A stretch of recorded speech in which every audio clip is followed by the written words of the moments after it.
നബിവാക്യം. മനുഷ്യൻ എൻ്റെ ധനം എന്ന് പറഞ്ഞുകൊണ്ടിരിക്കുന്നു. യഥാർത്ഥത്തിൽ ആ ധനത്തിൽ 3 മാത്രമേ അവന് സ്വന്തമാക്കാനായിട്ടുള്ളൂ. അവൻ കഴിച്ച ഭക്ഷണം, ധരിച്ച വസ്ത്രം, പിന്നെ അവൻ ചെയ്ത ദാനധർമ്മങ്ങളും. മറ്റുള്ളതെല്ലാം അവൻ ജനങ്ങൾക്ക് ബാക്കി വെച്ചുകൊണ്ടാണ് പോകുന്നത്. വളരെ അർത്ഥവത്തായൊരു നബിവാക്യമാണിത്. എത്ര വലിയ ധനികനായാലും ദരിദ്രനായാലും അവൻ ഈ ജീവിതത്തിൽ അനുഭവിക്കുന്നത് അവൻ കഴിച്ച ഭക്ഷണവും അവൻ ഉടുത്ത വസ്ത്രവുമാണ്. മരണപ്പെട്ടാലും ഇവർ 2 കൂട്ടരും ധരിക്കുന്നത് ഒരേ വസ്ത്രം, വിശ്രമിക്കുന്നത് ഒരേ മണ്ണിൽ.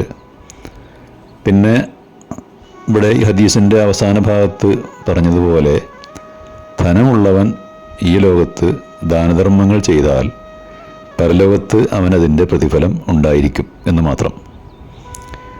വീരശൂര പരാക്രമിയും ധാരാളം സാമ്രാജ്യങ്ങൾ വെട്ടിപ്പിടിക്കുകയും ചെയ്ത പ്രസിദ്ധനായ അലക്സാണ്ടർ ചക്രവർത്തി മരണാസന്നനായപ്പോൾ തൻ്റെ അനുയായികളോട് പറഞ്ഞ വാക്കുകൾ ചരിത്രത്തിൽ രേഖപ്പെട്ട് കിടക്കുന്നത് ഇങ്ങനെയാണ്: ഞാൻ മരണപ്പെട്ടാൽ എൻ്റെ 2 കൈകളും ശവമഞ്ചത്തിൻ്റെ പുറത്തേക്ക് ഏവരും കാണത്തക്ക രീതിയിൽ എന്നെ നിങ്ങൾ കൊണ്ടുപോകണം.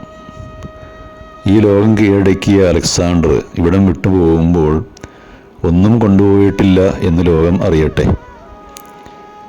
എത്ര വലിയവനായാലും മരണപ്പെട്ടു പോകുമ്പോൾ ഒന്നും കൊണ്ടുപോകുന്നില്ലെന്ന് ലോകത്തെ പഠിപ്പിക്കുകയാണ് ഇതിലൂടെ അദ്ദേഹം ചെയ്തത്. ഇസ്ലാം ധനസമ്പാദനത്തെ പ്രോത്സാഹിപ്പിക്കുകയും അതോടൊപ്പം അതിനായി തിന്മയുടെ വഴികൾ സ്വീകരിക്കരുത് എന്ന് നിഷ്കർഷിക്കുകയും ചെയ്തിട്ടുണ്ട്. ധനം ഭൗതിക ലോകത്തിലെ അലങ്കാരവും പരീക്ഷണവുമാണ്.